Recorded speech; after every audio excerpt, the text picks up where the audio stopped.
Welcome, everybody. My name is Stephen Perez, and I am the Director of Education and Training for WILOA. Thanks for coming. It is January 16th. This is session 2 of the 2025 high school training. If you see me looking over there, it's because that is where the slides are, and then Zoom is in front of me. So welcome. Tonight, what do we have? Our agenda, we're going to review a goal, overview of the course, welcome question in session 2, communication and comportment. Tonight is going to be a little different. I'm going to try something that we haven't done before, but it is something that I was experienced whenever I was at umpire school with Jim Evans back a long time ago. And we actually have situations, and Mateo and I are going to be coaches, and we have a wheel of chance, and we're going to randomly select some officials to talk to us, talk us through the play. So that way we can kind of figure out what to say and what not to say. What questions are there about that? Just bring yourself off mute and if you have a question. Cool. All right. Goal. The goal of this training program is to develop your officiating skill set using your individual skills and commitment to improving. Overview. Last week we talked about position and field responsibilities. Tonight is communication and comportment.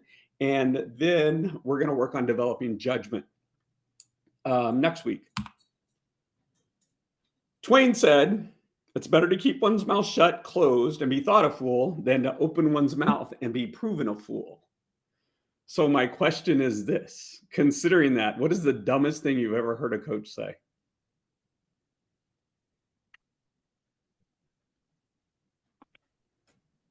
You're wrong.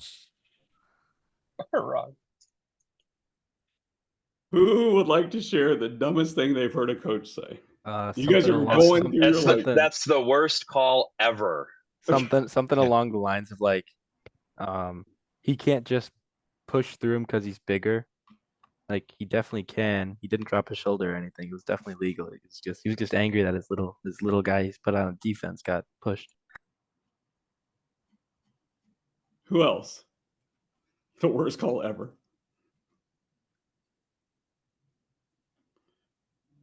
Jason, you took yourself off. Let's hear it. I don't. There's too many things that I've heard Schweitzer say back in the day, so I can't even remember them all. Okay. Sorry. Probably like, to the officials, like, do you even know the game? I've heard them say that before. I think that was Colin Reel when he was coaching with Schweitzer. Dumbest thing that you've ever heard anyone say. That's it? We have like 21 officials and everybody's being shy. That's not called 100% of the time. Thank you. Oh, so you're going to call that tonight, but not earlier in the week. Okay. Call it both ways. To which my retort is usually, I can't. I have money on that team. Oh, Jesus. Only Randy can get away with that, by the way. I've heard a coach say, my players say that's illegal. Players say that's illegal? Oh, that's a good one. That's good. What else? The other night in a hockey game, the coach asked me what I had against his team. What did you have against his team, Matt? Yeah, I don't think I had anything against his team. I'm just not a very good hockey ref. Did you say that? That's awesome. That'll shut him up. Yeah, I did not say that. Like, I'm just not very good. I'm new at this. Hey, Christian, what was the dumbest thing I said when you were on the sideline with me?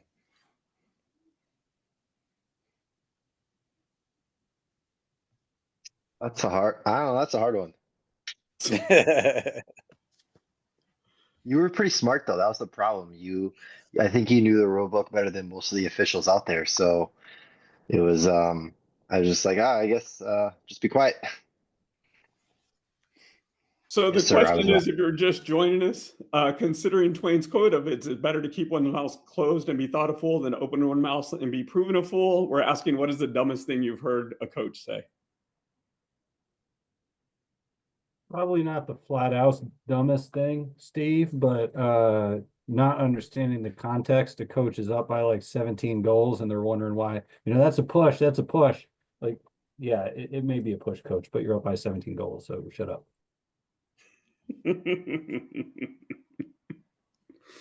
Don and I had a coach come unglued screaming that the player was in the crease on the 19th goal. It was 19-2, and the field was covered in snow. Oh, like 3 inches of snow. And that was what was his name? Connor, the old Cedarburg coach or whatever. Yeah, he was at Ozaki Cedarburg and then at coach. Carroll. Yeah. He There's was in the always the crease. classic helmet. What was that, Andy? There's always the classic helmet. And I have had a coach ask for a stall when they were up by 4 or 5 goals. And I'm like looking, I'm like, Coach, take the win. There's 4 minutes left in the game, Thank you, sir. Anyone else before we move on? Thank you, everybody. I heard an official say that that's never a foul at any time ever in any game ever. But we'll get to that. Tonight we're going to talk about communication and coaches. So first part is communication with the coaches. These are some guidelines that we'd like to follow. This is taken from conversations last year. PJ came and spoke with us, and that was distilled down, and then also kind of bits of wisdom that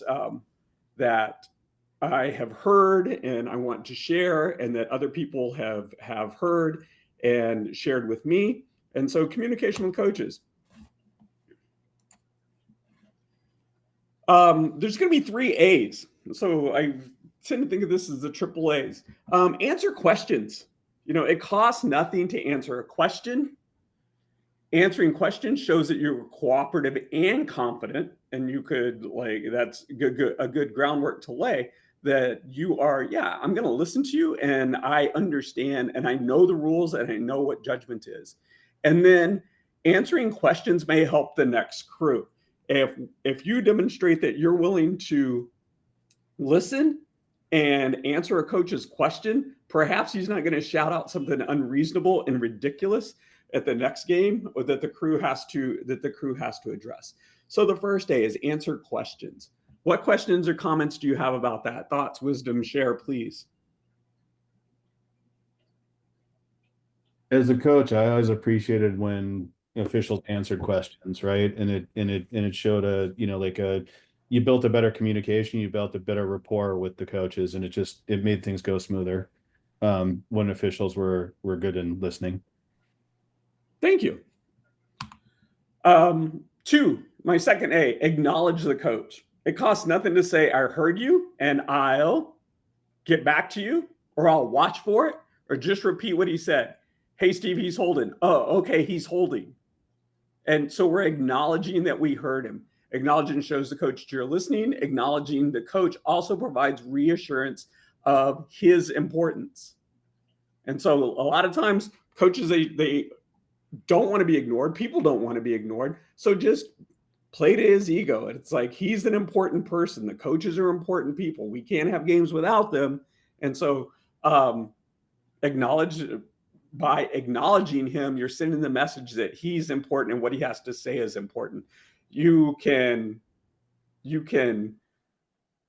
acknowledge and not really believe it, but hey, it's like we are building a kind of a cooperative relationship. There's very few of us and very few coaches, and we have to learn that we have each other and not necessarily get along, but let's have a good working relationship.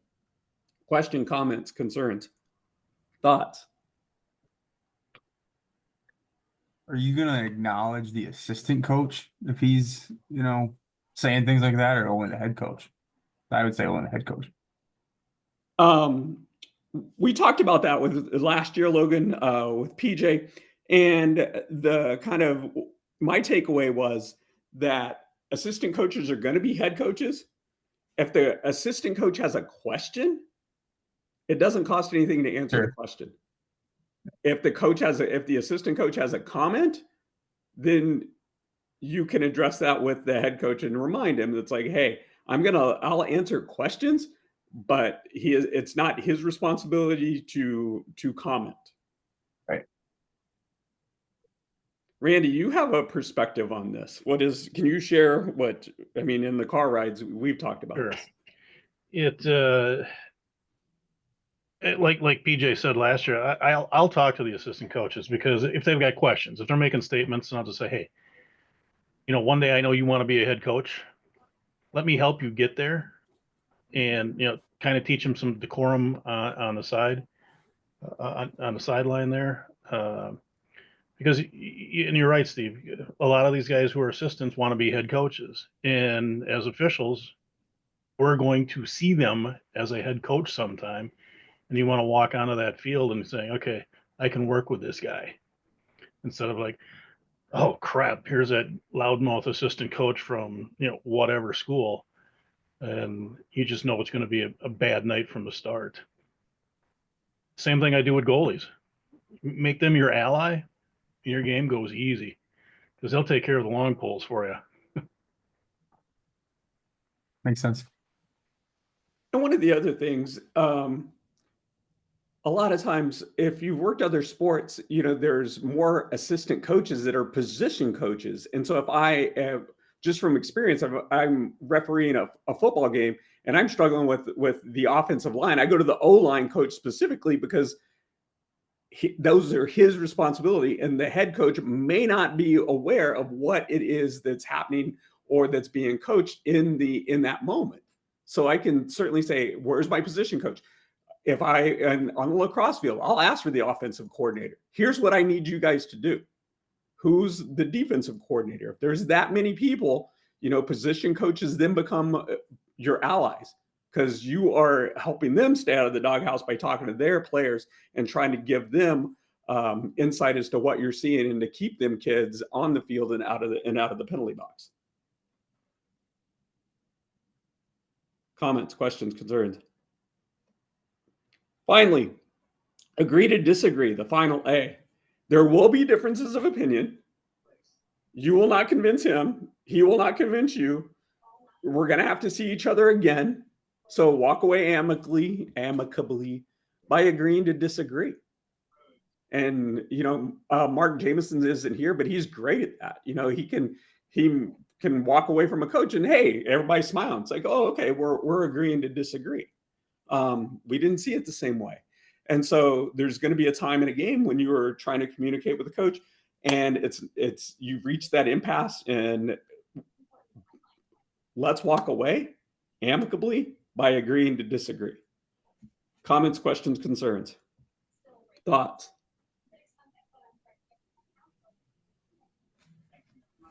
All right, next. Whoops.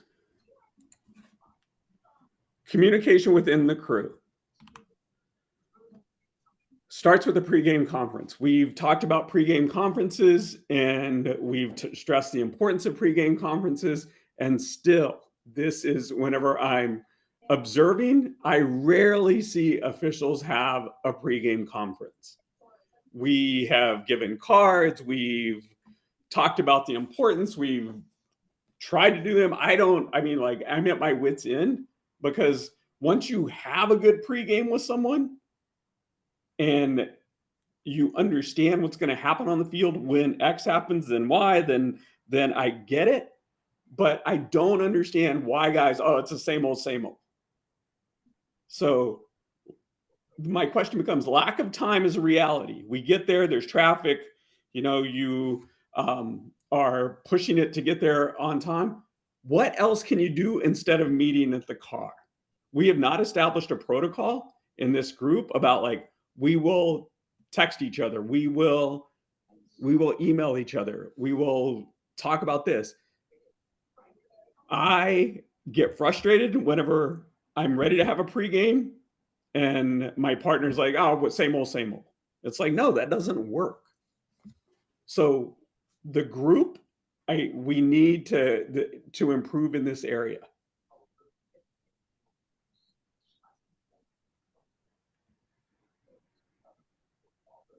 I want to be reasonable, but at the same time, I get embarrassed whenever we are the worst team on the field, and it could have been prevented by a pregame. Just want to give a shout out to Mr. Sid Flanders. Hey, Sid, how's it going today? A word on that pregame, to especially the younger guys or newer guys. We old farts that have been doing this for a long, long time, guys, I had a couple of games, I think, last year with Kyle and Sid. These guys have been officiating longer than I've been involved in lacrosse, and we still had a pregame. We know each other. We know what we're going to do. We know what we're going to call. We still pregame because it not only does it refresh our memory, but it kind of gets us into a lacrosse mode. And that way, then you can be on the game right away from the opening face-off, rather than having to wait a few up and down the fields before you say, oh, that's right, I'm in lacrosse now. So that's all I got for that. Thank you, Dave.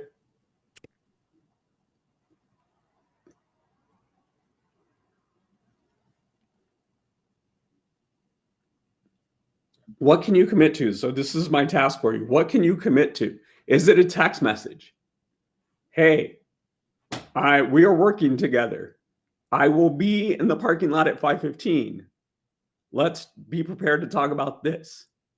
And if you get that message, please respond. I feel like most of the guys last year, especially the lead, usually sent out an email a day prior or what have you, and we had agreements on when we were going to meet, where we were going to meet. And usually at a minimum, most guys that I've seen usually will send out a text if they're running late or if there's an issue. But that's awesome. Thanks, Mike. Yeah, I agree with that. And last year, Steve, you did challenge us to come to every game with something that you've been thinking about, or something you're challenged with. I'm really this year want to make sure that I don't miss any offsides or something, right? So, that was helpful for me last year to do a little homework to make sure I was prepared to say that this is what I'm thinking about during our pregame. So, thank you, Andy. Mr. President, do you have any mandates? Mandates, no, but those who I've worked with while we're driving to the venue, we're usually on the phone talking pregame, even if we got to roll up, and only have 5 minutes before we put the ball down. But we've actually, taken some time to actually chit chat about what we want to call, see, how we're going to call it tonight, and what kind of contest we have sitting in front of us. I can go back probably 12 years ago, and Adam Borchard, who I'm still trying to get come back up in the Bay Valley, we had a playoff game up at Appleton, and I got stuck in traffic, and I literally got there as we were going to start the game. And for the first quarter, because we didn't have any pregame, I could have been doing a basketball game. The way, we just were not on the same page. And Adam's a very good official. So it just took that long. So never hurts to talk ahead of time. And as Andy was saying, even if you only want to work on tonight, I'm really going to concentrate on offsides. Well, then if that's what your partner tells you, then help them concentrate on the offsides. Maybe he wants to concentrate on crease play. We can all be better at crease play. Let's face it. That's one that you got to study every year. If that's what it takes, that's what you go with. So. I always officiate, like, I only officiate younger kid games because I'm in high school. So with me, I'm always trying to keep the kids on the field safe, and like, because in middle school there's a lot of difference in like height and weight and stuff. So I always talk to my other official out, and I usually ref with people in my area, so I know them, and I usually just try to say like I'm trying to keep a safe game, and like that's mainly it. Or like obviously do everything else, but like safety is usually one of my higher priorities, so people don't get hurt in seventh and eighth grade, because like it's like no one's getting a scholarship there, you know. Thank you, Lane. No, But the parents think they are. Your observation is correct, but you know, it's like those Duke Scouts scouting it like with those seventh graders. Yeah, yeah. You think their parents would? You think their parents? You know, they actually called up all the best Ivy League schools for their kids to come and watch them in seventh and eighth grade. Oh. So guys, I think one thing for me, just getting my head into lacrosse instead of the BS that happened all day at work. So that quick conversation of kind of basic stuff sometimes gets you flowing in the right direction as opposed to backpedaling right out of the gate. Because I think we've all been there. You show up late, you had crap at work that's still on your mind, and you got to get on your game quickly. So that's a first step in the right direction for the game that you're assigned. Thanks, Mitch. I kind of want to piggyback off of what Mitch was saying, and I've used this over the last couple of years. I usually take the first like 5 or so minutes of our pregame to kind of go through where everybody's head's at. Again, like the crap that happened at work during the day, or your grandparents or your kids, because that kind of helps me flush it out, and it also helps me understand the mindset of where my crew is. If they have like an ill parent or an ill child, you know, they may not be entirely focused on the game. So it can kind of give me a heads up about where I might need to step up a little bit or help out. Or again, you know, it just still gives them, you know, it's a camaraderie. It gives them a chance to help vent, and a shoulder to, or an ear to listen, and things like that. So it just, I found that the last couple of years that's helped. Thank you, Matt. For if you're new to the group and you're working with a more experienced official, what do you need from us? I ask all my partners that. It's like, my question is, what do you need from me to be a good partner? That's just my question. But if you are newer to the group, like less than 3 years as a lacrosse official, you know, reflect on your own needs. So if I ask, or if anyone asks, what do you need? What are you working on?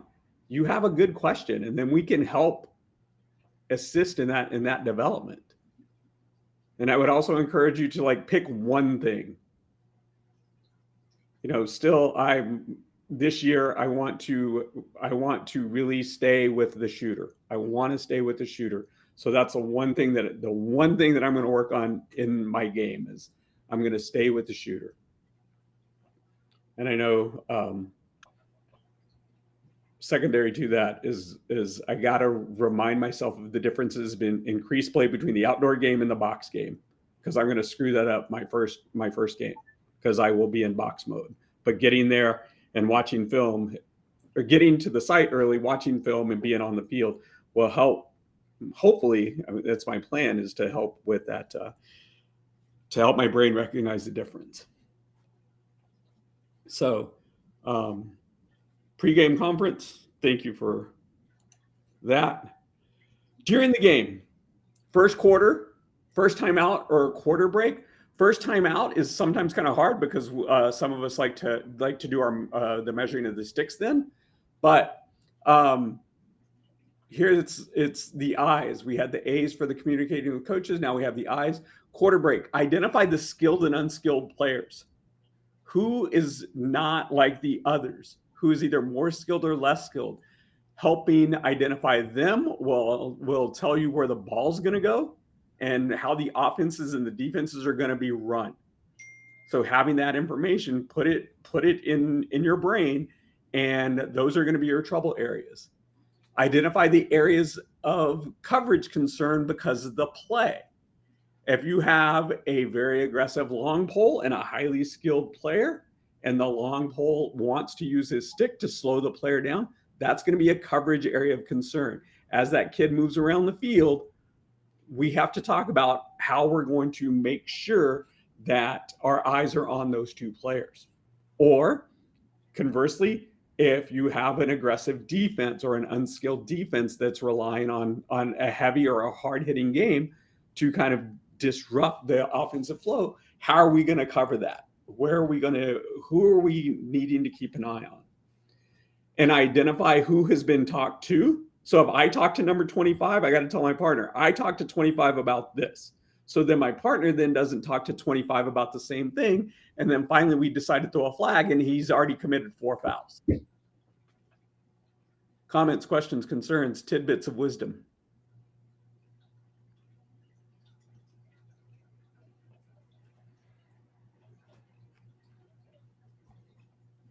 Next, halftime. Use that time to review what's happened. How are you feeling? How are we feeling about the game? What's going on? My question to my partner is, are we okay? Are we on the same page? I heard earlier the recognition of like, me and my partner are not on the same page. When that happens, how do we fix it? How do we fix that? One thing you can do is maybe the first quarter or halftime for sure. Say, hey, Matt Block, what did you see over there on that about minute into the game? Why did you make a call or why didn't you make a call? Help me understand. I know you were prime, but what I was watching, here's what I seen. So let's talk about, because it's right there, it's fresh, it just happened, and we can get a perspective. If he tells me what he's seen, I can understand why he made that call or didn't make that call. Mitch, I think what I heard that it comes up later is ask questions. Yes, that is fantastic. What did you see? What did you see on that? What did I miss? What happened? Because last week, Randy talked about his eyes follow the ball, and then there's a big crack behind him. The first question is like, what happened? So asking questions. Any other tidbits, thoughts? How do we get our partner? How do we become a team when we're on 2 different games? Hey, if you are a person that's in a position to be providing feedback to your crewmates, things that they need to work on, provide one thing at a time, maybe 2 if your partner's really sharp. Sometimes I see people drop like 3, 4 things, and then their partners get in their head, right? And it becomes tough to put that into action. Thank you, Dick. So I heard, like, if you're in a position to give feedback, let's give small little tidbits, things to work on, because it can quickly become overwhelming, especially if you are new to the high school game. And it could be something basic, like, I want to blow my whistle every time. That's okay. We got to start somewhere. Next. Anyone else?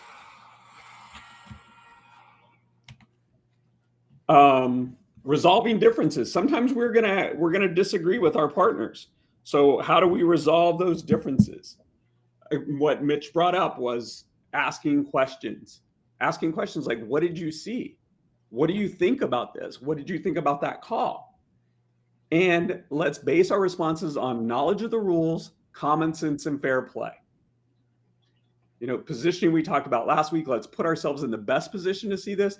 And if we miss something, and we're talking to our partners about it, ask questions. What did you see on that? If I am working and my partner has something in an overlapping area, what did I see? What did you see? What did I miss? Comments, questions, concerns, tidbits of wisdom. Hey, Steve, Tim.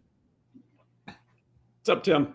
Hey, so one thing that I think works pretty good, and it seems like a lot of people do it just by default anyway, but like every time there's a break end of the quarter, it's always kind of to your partner, like, what do you got for me? In other words, like, what are you seeing that I could, tighten up in my game a little bit? And usually that question gets repeated right back to the person that answered too. So it's kind of like a give and take between you and your partner of, hey, I saw this, or I got nothing, everything was good, or, make sure you're watching the guys on the restraining line on face-offs. I noticed one guy stepping over or what have you. But usually that's a good, quick, way to just acknowledge, like, I'm open to receiving, your feedback so I can, catch things that maybe I'm missing a little bit. Thanks, Tim. Anyone else who can share? What have you heard? What helps you? If you feel that you're not on the same page as your partner, what do you do?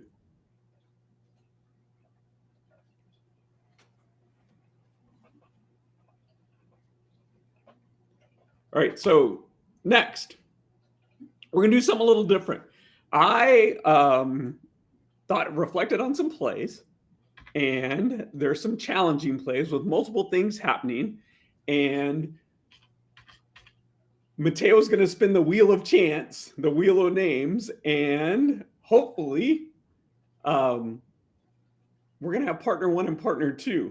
And you're going to be presented with the scenario or the play.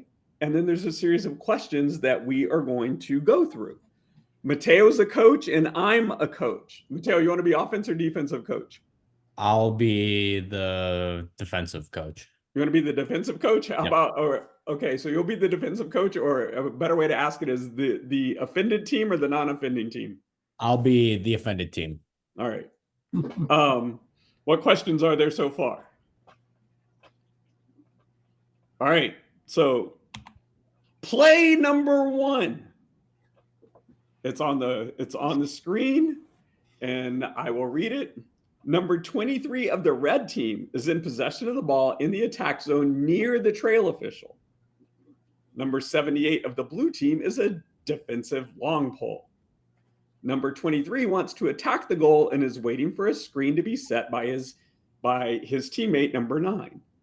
Number 23 sees number 9 in position to set the screen.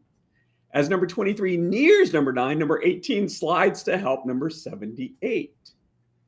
Number 23, to avoid an attempted stick check by 18, alters his path and causes number 6 to be moving when number 6 is screening number 78. Number 18's attempted check misses number 23's stick. Instead, he contacts number 9 in the middle of the chest, sending number 9 to the ground. Number 78 then trips over number 9 and immediately, when falling, grabs number 23 by pulling him backwards to the ground from the rear by grabbing number 23 high on the jersey collar near the head or neck. The ball leaves 23's cross and is on the ground when, after the player does not get up, then play is stopped for an injury. So you can read it. And someone's going to be the lead and someone's going to be the trail. Mateo, who is our lucky? I'm just going to say I was listening to that whole thing and reading it, and I'm still pretty confused. Like, that's hard. That's hard to understand. It doesn't matter. Like, you can visualize the play or not, because here's what's going to happen. So we have an attempted screen. It missed. Let's see what the officials call. Scenario 1. The trail official sounded his whistle to stop play for the moving screen. The lead official had 2 flags down for a slash on number 18 and an illegal body check on number 78. So that's the play. So Mateo, who's the lead and who's the trail? Spin the wheel. Our lead will be. Hey, which team are 18 and 78 on again? Are they on the same team or different teams? 18 and 78, the even numbers are on the defensive team. All right. The odd numbers are the offensive team. Okay. We have Matt Roth at lead. Matt Roth is the lead. And our trail will be Ray Olkowski. So Matt Roth, you had two fouls on. You had a 2 flags down for a slash on number 18 and an illegal body check on number 78.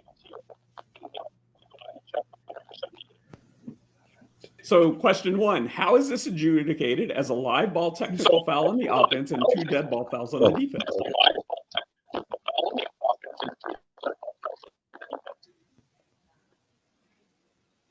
He's trying to speak. I can hear him. But Hey, it's not Ray, like it's nice to meet you. I don't think we had our pregame. Yeah. That's Oh boy. So I got a slash on 18 and I got an illegal body check on 18. Great. So I want to put both them in for a minute. Okay. And why'd you blow your whistle? The trail I official. probably should have blown mine after I threw that second flag. Yeah, I had a moving screen, which is why I stopped the play. All right. So we're going to give it to the offense, the odd number teams out in the alley. I'm thinking we're down on the offensive side of the of But the they had a field. technical foul. Out in the alley. We're gonna so we'll stop playing. Oh, he had a moving screen there. Gotcha. Oh, and the moving screen. They were all on the same team. We're still since we put 2 guys in the box, the offensive team's going to retain possession of the ball with 2 men down, 1 minute each. That's what I got. What do you got? I stopped for the moving screen. If you, I didn't see, I did not see the slash. If that's something that you're feeling good and confident with, I trust your judgment. Are both of these releasable penalties? Yeah, they're both releasable. They weren't flagrant. Okay. All right, so we have 2 1 minute serving personal fouls releasable, and starting with the ball in the alley.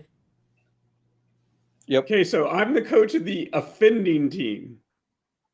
So I'm going to ask, what about the moving screen? That's why you stop play. Why don't I get the ball?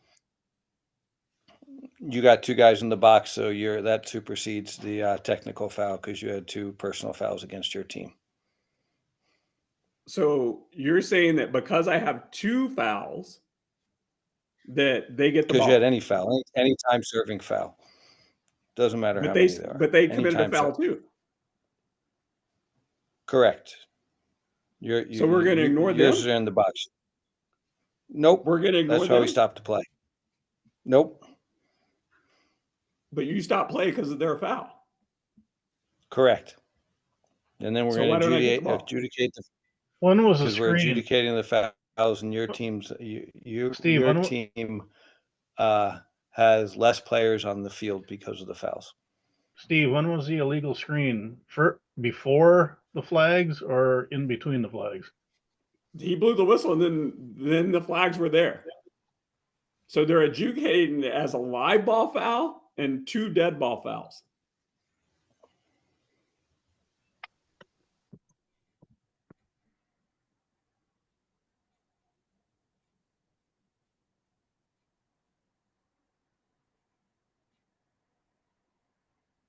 So there were no flags when they called the illegal screen. Okay. There was the flag was down for the slash. Okay. Then he blew his whistle for the illegal screen. The play continued, and then he had the second flag down for the illegal body check. That's where I'm trying to get this conversation rolling to. Right. So the Oh, illegal 'cause I body got check you. was Illegal then body after check the was play. yep. So that would have been the last foul. Yep. So how do we explain that to the coach rather than, oh, you have 2 and they have 1, or we ignore theirs? What would be a more effective way to communicate this? Well, wouldn't you present it that there was a flag down for the slash, which is a play on, and then you stop play for the moving screen, which then stop play, but then your illegal body check was after the whistle, so that's why that team gets control of the ball. Dead ball foul. So we can determine sequence on the penalties. Yeah, the most recent foul. That's one way to do it. So keep that in mind. How can we use the rules to our advantage to make the explanation clear? Because 2-1, you could say, it's like, but wait, they had a technical foul. And the thing is, if you have coincidental penalties and the offending team only commits technical fouls, then that technical foul is ignored. You could also say that. But you also have in your back pocket, it's like the sequence of fouls. Who fouled last? So that's why we're doing this, because we have to practice this. All right, that was a tough one. Scenario 2, Mateo, spin the wheel. All right. At lead, we will have Mike Sabarisi, and at trail, we will have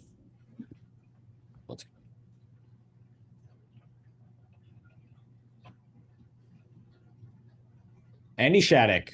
The wheel is just.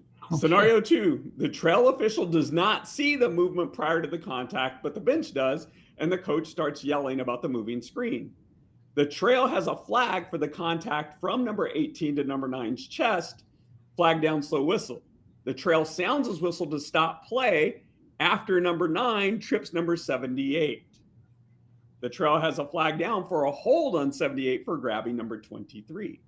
The lead official has a flag down for contact to the head and neck by number 78 on number 23. All right. How do you guys resolve this? The two people, talk about what you have. Whew. Okay, so yeah, I had a flag down, slow whistle on 18 for what was it? You can call it a slash. For a slash. It says to number 9's chest. I don't know if it's going to call it a cross check, but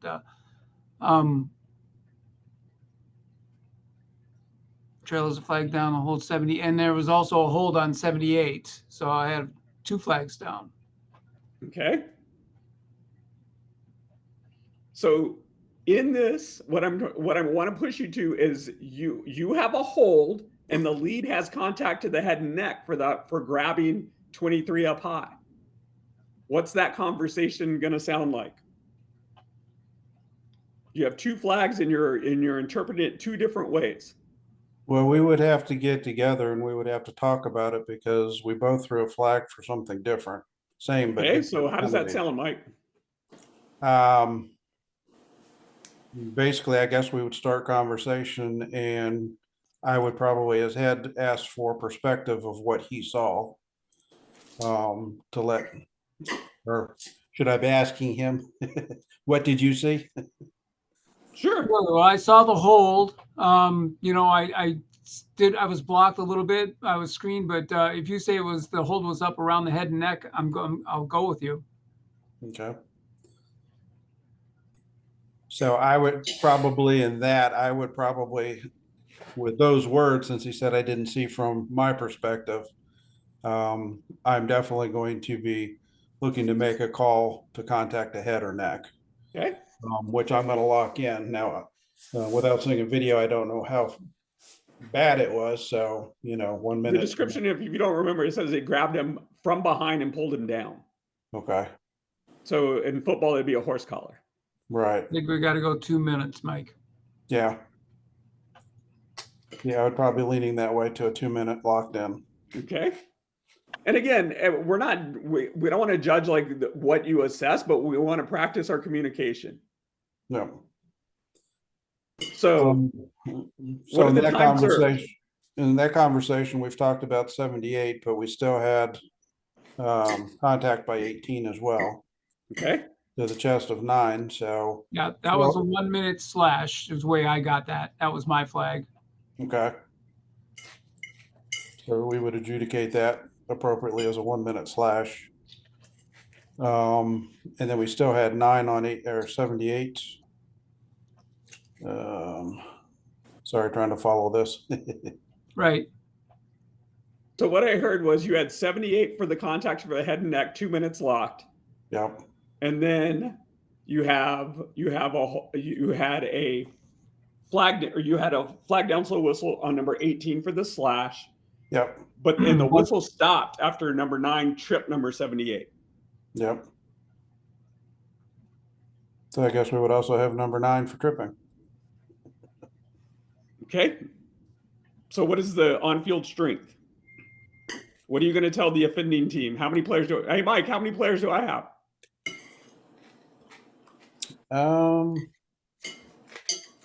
Contact from 18 to 9. 9 tripped. No. You're taking 2 off the defense and 1 off the offense. Okay. Right. Yeah. Whose ball is it? We had the slow whistle on the slash. We whistled on 9 for tripping. Which was the last penalty going back to the previous scenario. So are we going to use the sequence of fouls? They're simultaneous, right? Yeah, this is all live ball. But the play stopped on the whistle with 9's trip. So who gets the ball?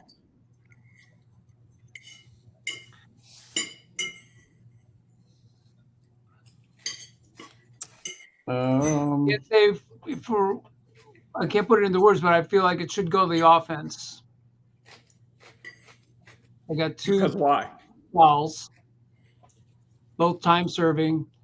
The trip is a time serving penalty as well, but okay, it wasn't a personal foul, a slash, or the Tripping's a personal foul. Well, personal. There, you're right.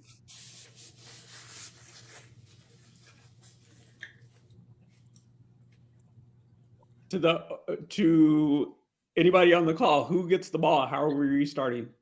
The offense retains possession because they have less penalty time, and it's going to be 5-on-4 with the offense having 5 players and the defense having 4.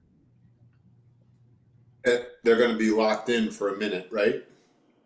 Everybody will be locked in for a minute, and then that if you're really going to head to with a contact to the head or neck on that, then that guy would be locked in for a second minute. But yes, all players would be locked in for that first minute. So Don, what is your rationale for 5-on-4 or the offense retaining the ball? They have less total penalty time. They have less total penalty time during simultaneous fouls during live ball play. Correct. Okay. So that's where we're using our knowledge of the rule book. It's like we use phrases from the rule book, like it's simultaneous fouls during live ball. So everything happened, everything was live. And even if they want to argue that and even if it's blown after the trip and then the contact to the head or neck happens, that would be a dead ball and it's still on the defense. So the offense would still retain possession. So again, let's use our knowledge of the rules and in our explanations and how we can best make it right. Common sense and fair play. Questions, comments? This is hard. And we don't even have this, like we're sitting here talking about it. They're tricky plays, but this is what happens in our game. We have to be able to resolve this because people are like, let's go, let's go, let's go. I mean, that took 4.5 minutes. I was watching a game film and I took 32 seconds and it felt like an eternity to when I communicated with my partner. Scenario 3. Mateo, who are our officials? Let's see. We have at the lead position, Mitch Wook. And in the trail, we will have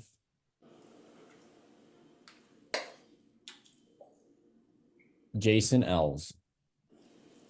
All right, scenario 3. So Jason's a new official, just to point that out. Yeah, I'm going to beg off of this because I don't have way enough knowledge to get. Oh, you have this one. This one's awesome. This is Randy Cohn. So this is with Randy. So The trail passes on the screen because the contact did not cause a disadvantage.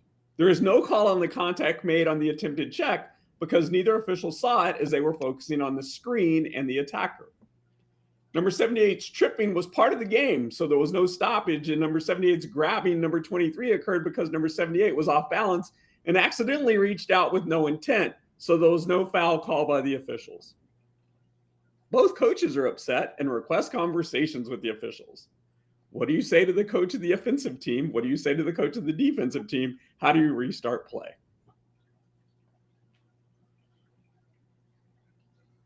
Come on, Randy. AP, let's go.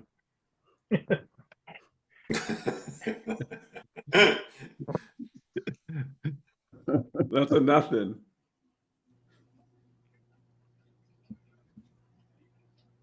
Well, first, I think we need to get 78 out of the game. He seems to be causing a lot of problems.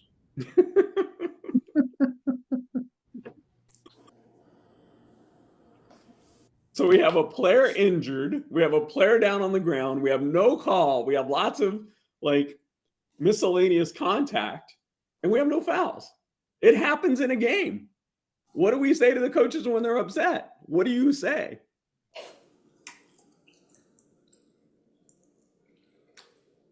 A player's hurt and we have no foul. What do you say? Coach, if I rub my flag on your player, do you think he'll be magically better?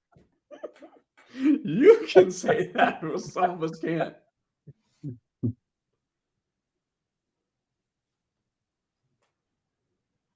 There are just some plays in the course of a game, and you're going to have at least probably 4 where there's going to be a ton of contact and potentially somebody getting injured, but there was no penalty or foul. Right. It's a contact sport. Coach, I didn't see no foul to be called. Part of lacrosse.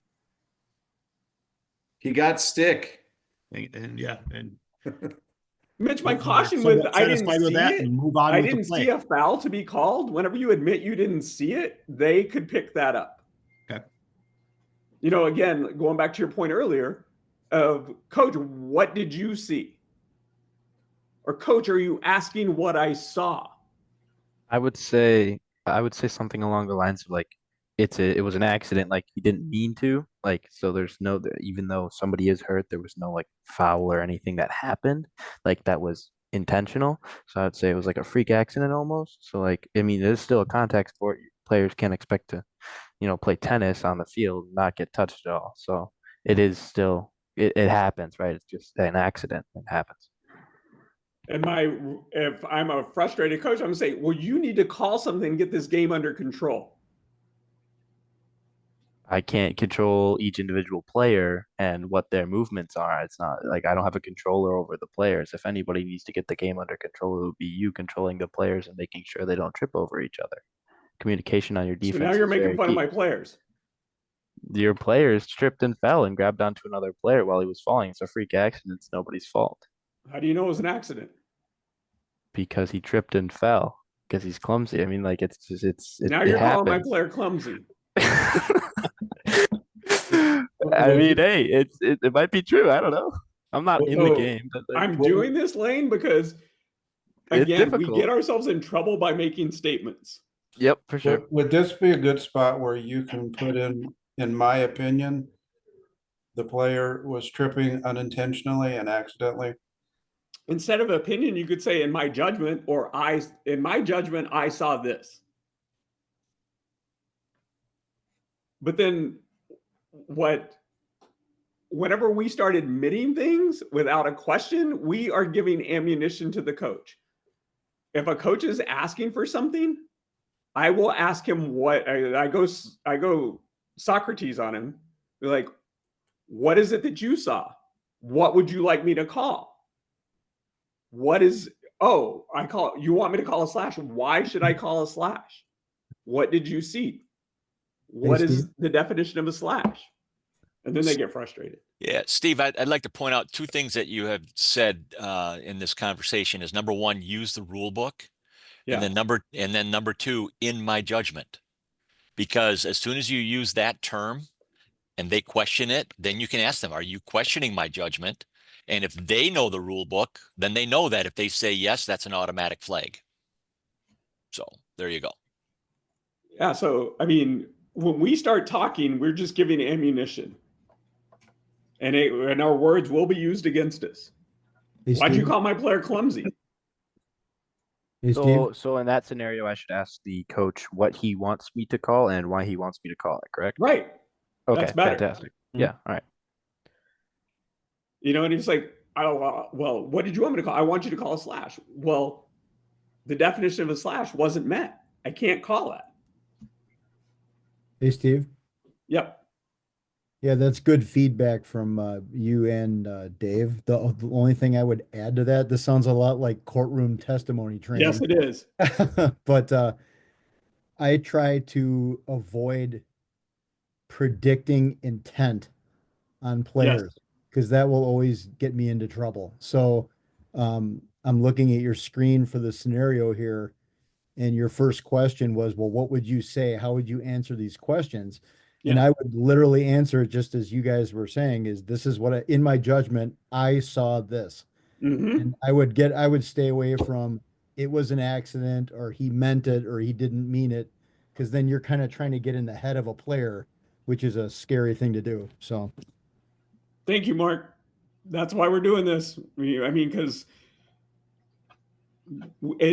we don't have practice until it happens, and then we're like, oh my goodness, over the years, there's certainly things that I regret saying, but I don't want you to make the same mistakes that I did. And so, yeah, Mark, it is a courtroom drama. It's like things can and will be used against you. Go back to the golden rule. Just go back to the golden rule. They can't quote silence. Right. Yeah, this is also one of those times that, you engage with that coach and you ask him, hey, coach, what did you see? He gives you a statement or something that doesn't align with what you had. You might say one statement. He might start, taking the conversation elsewhere. That's kind of when you start creating a little bit space. Also, is if you're there talking to that coach, slowly back away, kind of create a little bit of space between you and that coach who's, who might start berating you, and just be like, this is a good time of either just being like, okay, coach, I hear you. I got it. We got to get the game going. And just also creating that space, because the last thing you want to do is engage in a verbal argument with the coach when all you're just saying are statements, especially when you have a game going on. So, create that space and be like, yeah, coach, I hear you. I hear you. I hear you. Okay. Understood. Yep. I hear you. And then we got to go. Acknowledge and agree to disagree. Thank you, Mateo. I got a question. Play. I got a question. Earlier you said, hey, it's a contact sport. Is that something we want to stay away from, saying that? Yeah, it's a contact sport? Yeah. I mean, I was playing the coach there. Got it. Okay. Got it. Because we open ourselves up by saying it's a contact sport. Right. Okay. You can use a phrase like, coach, just because there's contact doesn't mean there's a foul. Perfect. Thank you. Or just because you didn't like the contact doesn't mean there's a foul. That one's probably a little less likely, but because it's personal. Thank you. Play 2. The team in white is in possession of the ball and attempting to clear their defensive zone. Number 7 clearly crosses the midfield line to receive the clearing pass. The defensive team's coach and bench scream that number 7 is offsides. The offensive team clears the ball and play continues. Then number 7 passes the ball to his teammate, number 12. Number 12 shoots and scores. So the play, you have a team screaming offsides. You have a player receiving a pass, makes a pass, shoots and scores. The scenario 1. The covering official is in position on the opposite side of the field and counts 6 players, including number 7 in the offensive zone when he receives the pass. Because of the behavior of the coach, by the coach and the bench, the covering official throws a flag down slow whistle. Since there was no reason to stop play, the flag down slow whistle is still in effect when number 12 scores. Volunteers? How is this adjudicated? What are the time-serving penalties, if any? What are the times to be served, if any? What would you say to the coach of the offending team? What would you say to the coach of the non-offending team? And how do you restart play? So you have an official, the covering official's 100% sure. Reaction, the bench's behavior needs to be flagged. They flag it, shoots and scores. Anybody want to take it? Steve, is the flag thrown because of the behavior or because the official is reacting to the behavior and wants to signify an offsides? Is the the behavior of the for? coach and the bench, the cover, because of the behavior of the coaches in the bench, he throws a flag. So it's a conduct penalty, not an offsides penalty. Yes, that is correct. Okay. It is a flag for the behavior of the coaches in the bench. So we have offsides on the offense, flag down for the behavior of the defensive Is it an coach, offside? correct? No, it's not an You offside. don't have right? offsides. Yeah, offsides You when they counted call. 6. You said including number 7 in the zone when he receives the Count pass. 6, including number 7. So there's 6 of them. Oh, including number 7, not the 7th player. I got you. Okay. All right, now I understand. Thank you. So wouldn't it just be a goal and Good goal. Flag is waved for a 30-second conduct foul. Face off. Move on. That's an option. What else could it be? instead of the 30-second, couldn't it just be giving the other team the ball? Why? Could be a 1 minute on Sportsman. We can't give them the ball. They scored a goal. Couldn't you warn them? Couldn't you like warn the bench that you were going to flag and like wave the flag to warn them and say, or warn them and like say that's like you got to quiet down. You can't be calling calls. That's my job or something along those lines. You had a flag down. He had a flag down. I thought you said he could wave it and then you could go back to doing a face off again. Doesn't the flag down get waved because the goal was scored? Exactly. Yeah. Could be. You have a good goal, and because it's a conduct penalty, you can either waive it and talk to the coach and tell him that you're being nice and you're going to waive it, but he does have his warning with that conduct, or you can assess the penalty and make the in-home serve 30 seconds and have a man up face off. Or go on Sportsman like 1 minute. yeah, we can also go misconduct. I mean, an unsportsmanlike conduct penalty. I'm thinking about it as I walk over to the bench too. If the bench and coach quiet down, then that's one thing. So but if coach are losing their mind as I'm walking over, then I'm thinking about maybe it's not a conduct, maybe it's something different. I mean, how's the temperature of the game going? Has he been riding your ass all night? Right. So again, let's use the rule book. What can we do? If he just spontaneously reacts, and that's the first time we've heard it, you can waive the goal. I mean, you can waive the flag because of the goal scored. If he calms down after that. So I think, Steve, another point here would be if you do have a discussion with that coach to get with your teammate or your partner and ask about the offsides, and then you have a little bit of ammo to say, hey, my partner clearly counted 6, and just bring versus you're just reacting to their behavior. You've got some discussion that you've had about the play itself, so you can point that out too in your discussion. Thank you, Tim.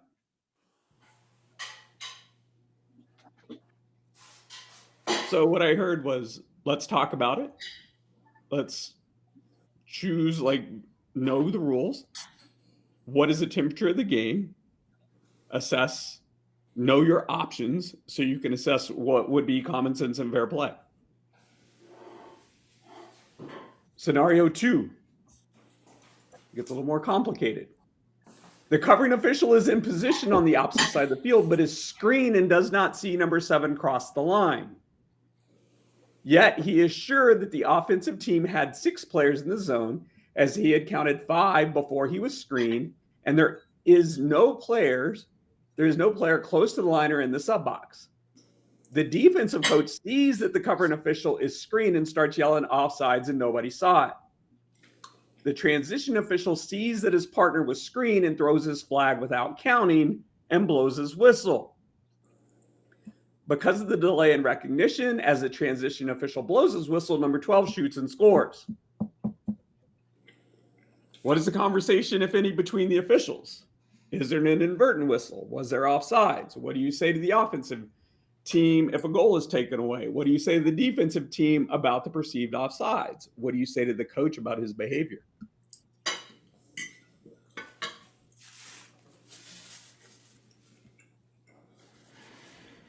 So I'm the covering official. I got a good, I may have been screened, but I'm like 99% sure that I'm good. My partner throws a flag and blows the whistle. How do we reconcile that?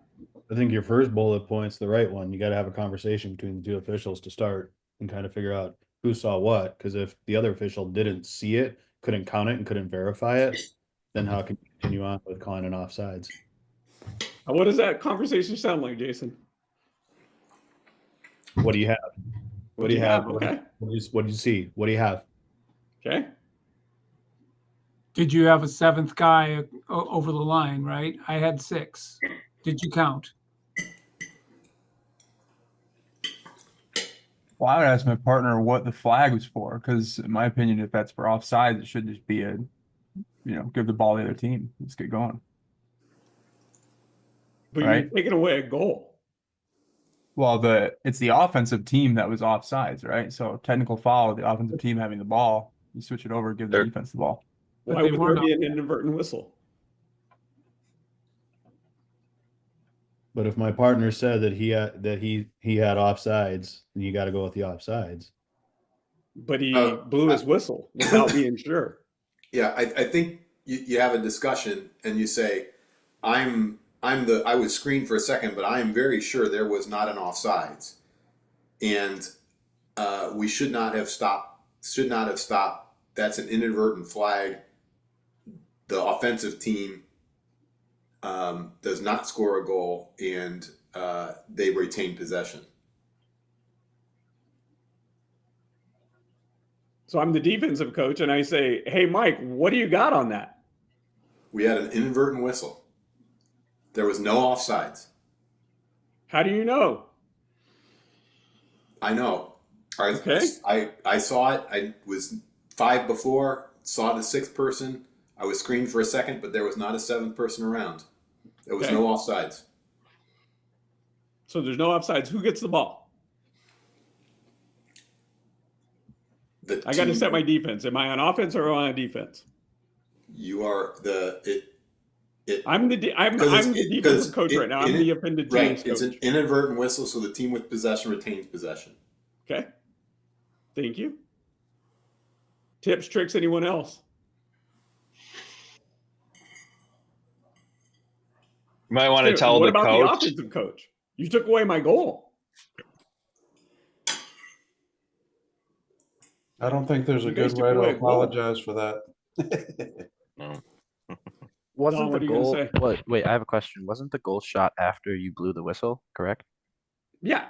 Okay, so then I would say that's why you took the goal away, because you blew the whistle and then they shot, which would make that an inverted goal, right?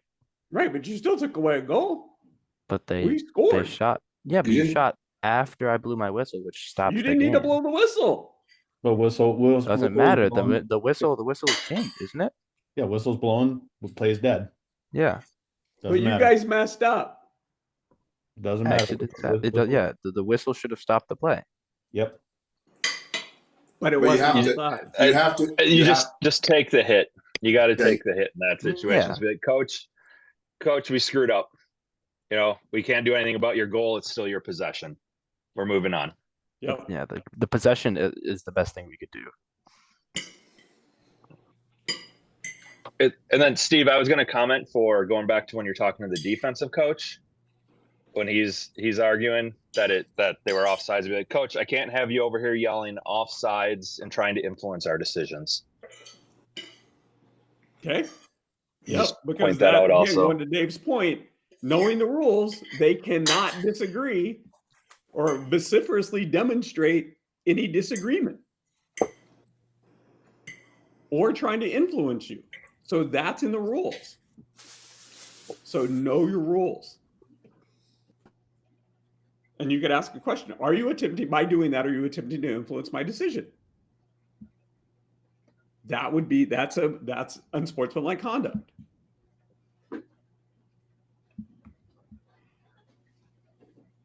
All right, last one. The covering official is in position on the opposite side of the field and sees number 7 cross the midfield line, but does not recognize that the team in possession is offsides, and play continues. Number 7 passes the ball to number 12. Number 12 scores. The defensive coach and the benchers screaming about the offsides as the transition official gets to the bench, and the coach starts yelling at him, saying that they were offsides. The transition official knew that the team was offsides, but did not stop play because he thought his partner would get it. And he didn't. What is the conversation, if any, between the officials, and when? What is the conversation with neither, either, or both coaches? I would ask the other official, like, hey, what did you see? Did you get that or whatnot? And then if he says no, and if he says no, there was no offsides, or if he says no, he missed it. Those are two very different things, which I would have to handle differently. I would say, like, if he didn't see it, and I would have to, like, did I see it? Did I see anything? And if I didn't see anything and he didn't see anything, then we can't do that because he was being screened. So we can't make a judgment off of what the coaches are saying because the coaches are going to be biased, correct? Okay, but the transition official, the old lead to new trail, knows that it's offsides. Okay, so then he knows that it's offsides. So then he would say, "Oh yeah, I saw an offsides." So then he would say, "Okay, and I didn't see it because I was being screened." So then you would go with the ref who saw what he saw. Hey, Steve. So what I heard was that the trail official is going to come down and they're going to talk about it. They're going to talk about it and then wave off the goal. Steve, I think if you're the trail and you know like 100% it was, I think that's where you need to come in and be, yeah, you're taking, you're blowing your whistle. It's actually going the other way. Yeah, the call was late, but you need to come in, no goal, going the other way for offsides. And be assertive. That's when you be big and dang it, you're right. And you make everyone know that you're right. And you got to be certain. But I think, in a play like that, if you know already and then you stop and talk and then it just makes it worse. It's kind of like a crease play that, the goal is scored, but you're on it and you see it. You be big with the no goals, hands in the air, going the other way quick and get the game going and start it and run it. Okay. So we have own it and get the play right, and let's get play going again. So there's not a conversation in this from Tim's perspective. Anyone else? If you're damn sure. Yeah. Because it's going to be on huddle. Yeah, I like it a lot. And you have to be very clear about offsides, number 7 on white, going the other way. Okay. So when do we talk about it with our partner? In between periods, like you talked about before. Yeah, the next time out. Next time out. Okay. Or in between periods. What'd you have? Okay. What happened? Or in between periods. Thank you. Comments, questions, concerns. Making yourself big and then getting the play right. How would you have handled that situation? As a group of officials, one of the things that's really tough is like your integrity. Like, do I let my partner, do we sit on it knowing that it's wrong, or do we do what our integrity says? That's a tough one.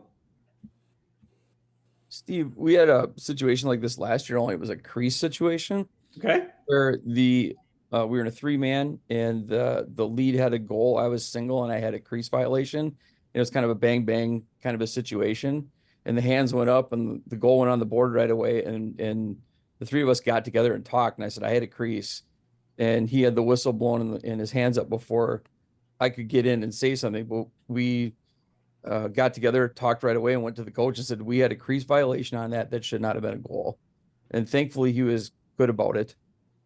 Did not argue at all with it. He respected our judgment. I think it was partly the way in which we presented it to him.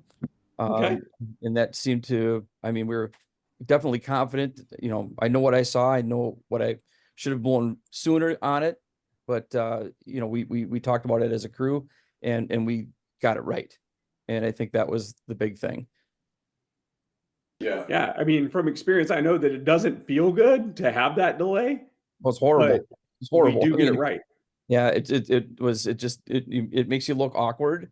Yep. It makes you look like slow and like you don't really know what you're doing, but ultimately you do know what you're doing, and you're adjudicating the game the right way.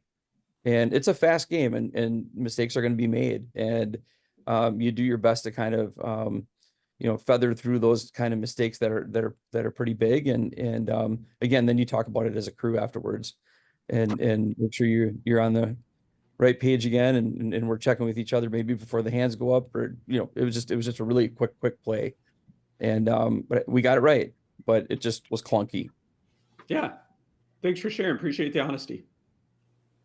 Yeah, I think on a 3-man, when you're lead, the best thing is always to make eye contact and get a nod from the single side before you start putting your hands up. Or if you see him start shaking his head, you're like, okay, what do you got before I put my hands up?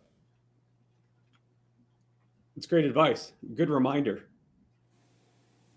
Also, the trail should be running, or the single side should be running in there to offer that help and either make that crease call or talk to that official right away.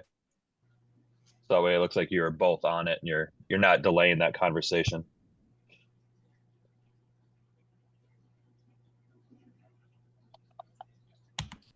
All right, my friends, attendance code, if you're watching this after January 16th, please text training to attendance code phrase no goal to 414-469-5123. Please identify yourself by including your name. You guys don't need to, if you're on the call right now, you don't need to text Dawn because you're here. And then reflection, take a minute after this. What did you learn tonight? What did you learn? This is hard. It's hard to think on your feet. It's hard to judge plays. It's hard to explain what it is that you saw. And we're expected to do this in milliseconds. It's hard. Yeah, the total penalty time in the second scenario on question 1 was a good reminder, a refresh. I got that. That was a good one. Thanks for sharing, Andy. All right, my friends. We will get together next Thursday. We're going to talk about developing judgment. I thank you for your time. Look at this. We're going to get off at another 10 minutes early. So I thank you for your time. I think somebody was trying if you have to any say questions. something. Somebody was trying to chime in there. Who was? Oh, I was on reflections. I was going to say, okay. Read rule 7-6 simultaneous fouls after that scenario early.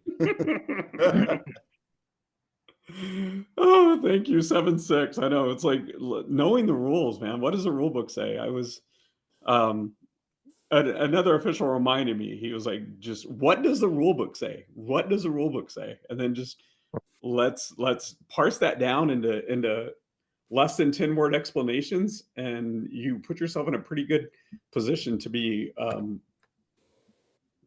understood, not necessarily like appreciated, but at least understood. Randy, anything? No, other than Mary has 30 cents, went to the store and was supposed to come back with as many pieces of fruit as she could. Oranges were 5 cents and apples were 3. And she came back with bananas. What do you have? Yes, exactly. Don, any reminders? No, just, yep, well, go ahead. Well, I'll do it for you, Don. Pay your dues, get everything in, what you need to do. Nick Montefilia, apparently you're the only guy up in the, you, Matt Roth, and Mr. Haling are the only 3 officials in the Bay Valley because no one's showing up to this. Matt Roth, did I send harassing emails? At least one.